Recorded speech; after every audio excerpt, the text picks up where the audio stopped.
Tandaan niyo po, sa lahat ng mga anak, walang anak ang nagtatagal ang galing nang hindi marunong tumanaw sa magulang. Walang anak ang nagtatagal ang yaman nang hindi marunong magpala sa magulang. At walang anak ang nagtatagal ang tagumpay nang hindi marunong isama ang magulang sa tagumpay. Pag ikaw ay yumaman, gumaling, nagtagumpay sa buhay, at naging masuwayin ka sa magulang mo, tandaan mo, hindi magtatagal yan. Babawiin ng Diyos. Babawiin ng buhay.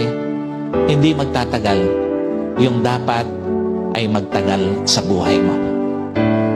Ayan, walang anak yung magtatagal ang yaman nang dahil sa yaman, naging mas mababa ang tingin mo sa magulang mo. Walang anak ang nagtatagal sa tagumpay nang dahil sa tagumpay, naging mababa ang pagtingin mo sa magulang mo. At walang anak ang nagtatagal ang husay sa buhay na naging mababa ang pagtingin sa magulang.